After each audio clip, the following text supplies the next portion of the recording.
Hello hello friends. हम भारतीय साक्ष्य अधिनियम 1872 को पढ़ रहे हैं, जिसमें अभी सामान्य बातें ही जो है हम पढ़ रहे हैं। आज इसमें देखते हैं कुछ और सामान्य क्वेश्चन जो प्री एग्ज़ाम या इंटरव्यू में पूछे जाते हैं, उसको देखते हैं। उसके बाद हम धारा 1 जो है से पढ़ना स्टार्ट करेंगे, यानी भाग 1 जो है पढ़ना स्टार्ट करेंगे। तो सबसे पहले यहाँ पे कुछ और प्रश्नों को हम देख लेते हैं। यहाँ पे जो इम्पॉर्टेंट प्रश्न जो है इंटरव्यू में बनते हैं या प्री एग्ज़ामों में भी पूछे जाते हैं। तो सबसे पहला प्रश्न आज का हम देखते हैं, वह है जो क्वेश्चन बनता है वह धारा 11 से बनता है। धारा 11 से क्वेश्चन यह बनता है कि वह कौन सी धारा है जिसको वकीलों का स्वर्ग कहा जाता है। तो धारा 11 को जो है वकीलों का स्वर्ग कहा जाता है, यानी भारतीय साक्ष्य अधिनियम 1872 की जो धारा 11 है, धारा 11 को जो है वकीलों का स्वर्ग कहा जाता है।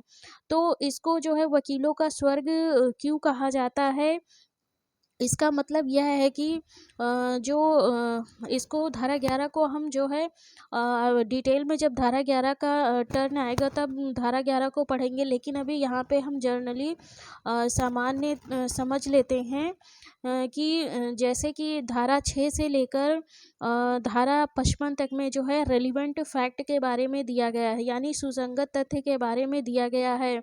और धारा 5 कहती है कि न्यायालय में जो साक्ष्य के रूप में पेश किया जाएगा वह या तो विवादक तथ्यों को पेश किया जाएगा, यानी फैक्ट इन इशू को पेश किया जाएगा, या जो है रेलिवेंट फैक्ट यानी सुसंगत तथ्य को पेश किया जाएगा, यानी जो तथ्य यानी उचित है और जो विवादों को साबित करने के लिए जो है इम्पॉर्टेंट है, उनको जो है न्यायालय में पेश किया जाएगा।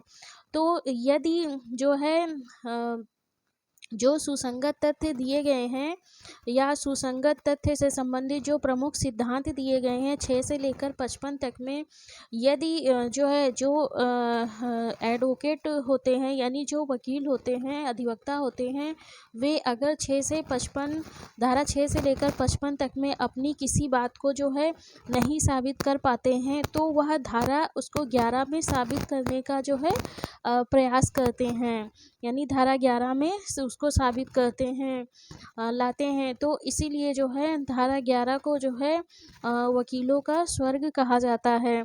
धारा 11 में दिया क्या गया है तो इसको हम बाद में जो है पढ़ेंगे। अगर ये क्वेश्चन पूछा जाए कि जो है भारतीय साक्ष्य अधिनियम 1872 की कौन सी धारा को जो है वकीलों का स्वर्ग कहा जाता है, तो धारा 11 को वकीलों का स्वर्ग कहा जाता है। दूसरा प्रश्न इसमें हम देखते हैं कि जो है यह इंटरव्यू में क्वेश्चन बन जाता है कि भारतीय साक्ष्य अधिनियम का कार्य क्या है, यानी साक्ष्य अधिनियम का कार्य क्या है। तो भारतीय साक्ष्य अधिनियम जो है 1872 का, इसका मुख्य कार्य है कि जो पक्षकार हैं यानी जो पार्टी हैं, वह किस ढंग से उन बातों को या उन घटनाओं को न्यायालय में साबित करेंगे या न्यायालय को विश्वास दिलाएंगे जो घटना जो है न्यायालय के बाहर घटी हैं। उन घटनाओं को जो है न्यायालय में कैसे साबित करेंगे, न्यायालय को किस प्रकार जो है उसको विश्वास दिलाएंगे, उसकी प्रक्रिया क्या होगी, क्या होगी जो है यह जो है बताना साक्ष्य अधिनियम का मुख्य कार्य है। यानी साक्ष्य अधिनियम में न्यायालय के बाहर घटी हुई घटनाओं को साबित करने की जो प्रक्रिया बताई गई है, प्रक्रिया बताना जो है साक्ष्य अधिनियम का मुख्य कार्य है। इस प्रकार अगर साक्ष्य अधिनियम का जो मुख्य कार्य है वह जो है न्यायालय में साबित करने की घटनाओं को न्यायालय में साबित करने की जो है प्रक्रिया बताना साक्ष्य अधिनियम का मुख्य कार्य है, या साक्ष्य अधिनियम में उन प्रक्रियाओं को बताया गया है जिस प्रक्रिया के तहत या जिन नियमों के तहत जो है न्यायालय के बाहर घटी घटनाओं को पक्षकार जो है साबित करते हैं।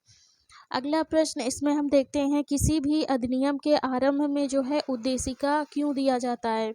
जब भी हम कोई अधिनियम जो है पढ़ना स्टार्ट करते हैं तो अधिनियम के प्रारंभ में ही जो है एक उद्देशिका यानी प्रियम्बल दी हुई होती है, यानी प्रियम्बल या प्रस्तावना या उद्देशिका दी होती है।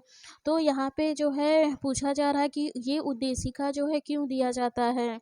तो कोई भी कानून जो है में जो उद्देशिका दी जाती है, उसको देने का उद्देश्य यानी उसके देने का जो पर्पज़ या उद्देश्य होता है वह यह होता है कि यह बताना होता है कि जो है कोई कानून किन लक्ष्यों की प्राप्ति के लिए बनाया गया है, उनको उद्देशिका में जो है बताया जाता है कि जो अधिनियम बनाया गया है, वह अधिनियम जो है जहाँ पे लागू किया जाएगा वहाँ पे जो है किन उद्देश्यों की प्राप्ति करना चाहता है या किन लक्ष्यों की प्राप्ति करना चाहता है, उनको जो है उद्देशिका में बताया जाता है। जैसे भारतीय संविधान में जो है प्रियम्बल जो है दिया गया है सबसे पहले, और उस प्रियम्बल में बताया गया है कि भारतीय जो संविधान है वह जो है एक ऐसे कैसा देश बनाना चाहता है या भारत में जो है कैसा संविधान लागू करना चाहता है। तो यदि कोई पूरा संविधान ना भी पढ़े, केवल उद्देशिका के एक एक शब्दों को जो है अच्छे से उनका अर्थ समझ ले, तो उसको जो है एक जो है मोटे तौर पे यह पता चल जाएगा कि जो भारत का संविधान है वह भारत में जो है कैसा शासन स्थापित करना चाहता है। इसी प्रकार जो है भारतीय साक्ष्य अधिनियम 1872 जो है, इसमें भी जो है उद्देशिका दी गई है। तो जो भारतीय साक्ष्य अधिनियम 1872 की जो है उद्देशिका दी गई है, उसमें क्या दिया गया है यानी क्या उद्देश्य बताए गए हैं, हम उसको देखते हैं। भारतीय साक्ष्य अधिनियम 1872 का उद्देश्य क्या है? तो जो भारतीय साक्ष्य अधिनियम 1872 है, इसका उद्देश्य है साक्ष्य विधि का समेकन करना और साक्ष्य विधि को परिभाषित करना और जो है उसमें संशोधन करना साक्ष्य विधि का उद्देश्य है। यहाँ पे साक्ष्य विधि को यानी समेकन करना का मतलब, समेकित करने का मतलब यानी कंसोलिडेट करने का मतलब यह होता है कि जो यानी साक्ष्य से संबंधित जितने भी विधियां हैं या सिद्धांत हैं या नियम हैं, उनको एक जगह पे जो है एकत्र करके जो है एक दस्तावेज के रूप में तैयार कर देना, यह समेकन का मतलब होता है। यानी कि किसी विशिष्ट विषय पर कानूनी प्रावधानों को एक जगह पर जो है एकत्र करना जो है एकत्र करने को ही समेकित करना कहा जाता है। दूसरा उद्देश्य जो है परिभाषित करना, यानी साक्ष्य अधिनियम में जो शब्द हैं यानी जो लीगल यानी शब्द हैं, कानूनी शब्द हैं, उनको परिभाषित करना जो है साक्ष्य विधि का उद्देश्य है। दूसरा और तीसरा जो है साक्ष्य विधि का जो उद्देश्य बताया गया हुआ है संशोधन करना, यानी जो अधिनियम है उसमें कुछ जोड़ना या कुछ उसमें से हटा देना या कुछ परिवर्तन करना भी जो है साक्ष्य विधि का उद्देश्य है। तो यह क्वेश्चन जो है प्री में पूछा जाता है कि इसका क्रम पूछा जाता है कि साक्ष्य विधि का उद्देश्य क्या है। तो 4 शब्द ऐसे दिए रहेंगे कि समेकन करना, परिभाषित करना, संशोधित करना। तो ये क्रम जो है याद रखना पड़ेगा कि सबसे पहले आता है समेकन करना, फिर दूसरे नंबर पे परिभाषित करना और फिर संशोधन करना जो है साक्ष्य विधि का उद्देश्य है। तो ये जो है सामान्य क्वेश्चन हैं। आगे भी अभी और सामान्य क्वेश्चन कुछ आते रहेंगे तो उनको भी हम पढ़ते रहेंगे। आज हम स्टार्ट करते हैं कि भाग 1 को, यानी साक्ष्य अधिनियम जो है वह 3 भागों में बांटा गया है, जिसमें से आज हम भाग 1 से स्टार्ट करेंगे पढ़ना। भाग 1 में जो दिया है तथ्यों की सुसंगति के बारे में यानी रेलिवेंसी ऑफ फैक्ट्स के बारे में दिया गया है, जिसमें जो है 2 चैप्टर आएंगे। भाग 1 के अंतर्गत 2 चैप्टर आएंगे, जिसमें चैप्टर 1 यानी अध्याय 1 और अध्याय 2 आएंगे। अध्याय 1 में जो है प्रारंभिक दिया गया यानी प्रिलिमिनरी के बारे में दिया गया, जिसमें जो है 4 धाराएं दी गई हैं, यानी 1 से 4 कुल धाराएं दी गई हैं। इसी प्रकार जो अध्याय 2 है, अध्याय 2 में जो है तथ्यों की सुसंगति के विषय में दिया गया है, जिसमें जो है धारा 5 से लेकर 55 तक पढ़ेंगे। तो आज हम देखते हैं यहाँ पे धारा 1 में जो है क्या दिया गया है। तो धारा 1 में दिया गया संक्षिप्त नाम, यानी अधिनियम का जो है संक्षिप्त नाम क्या होगा, उसका विस्तार क्या होगा, एक्सटेंट क्या होगा और उसका जो है प्रारंभ यह क्या होगा, इसके बारे में बताया गया है। तो जो है देखते हैं धारा 1 को, तो संक्षिप्त नाम जो है भारतीय साक्ष्य अधिनियम 1872 होगा।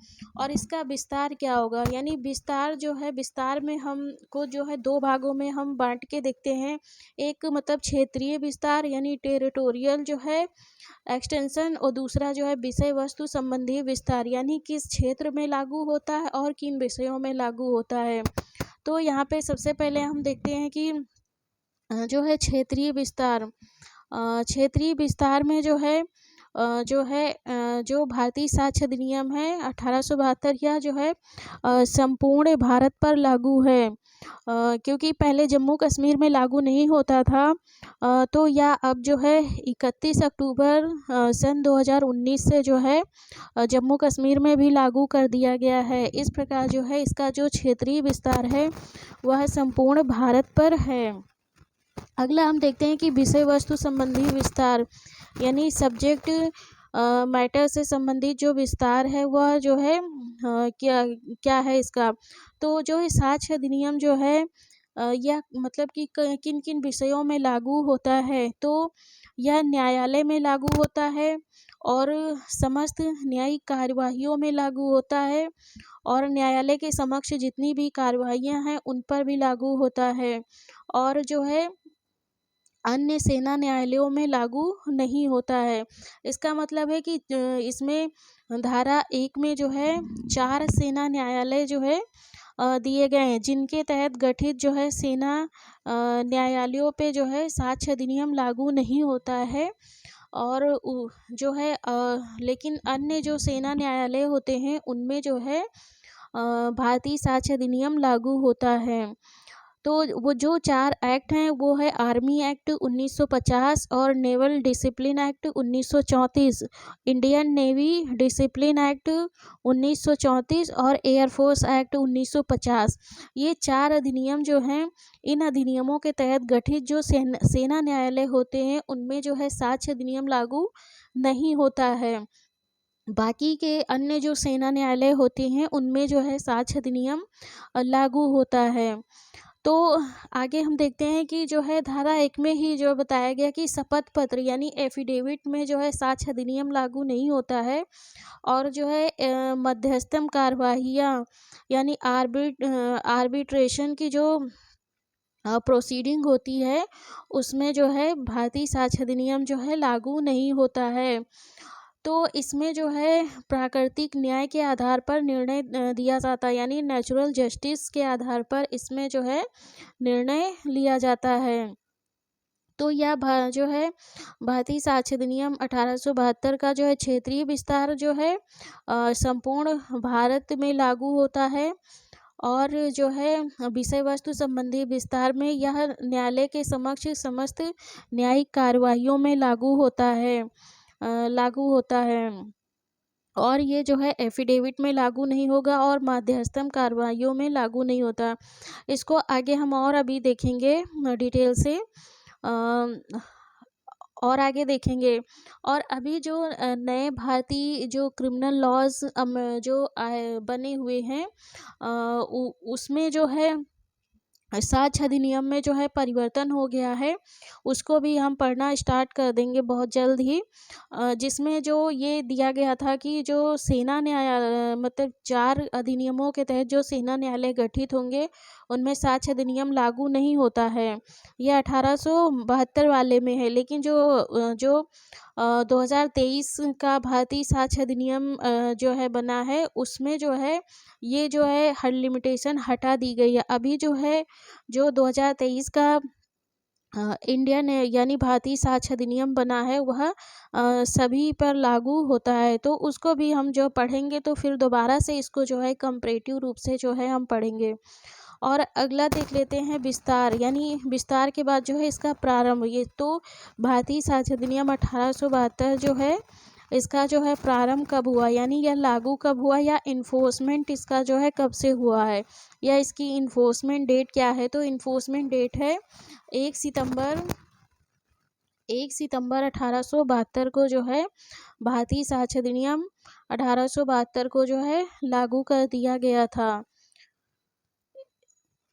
इसके बाद जो है आगे हम जो है और कुछ प्रश्नों को पढ़ेंगे, तो वह हम देखते हैं नेक्स्ट वीडियो में।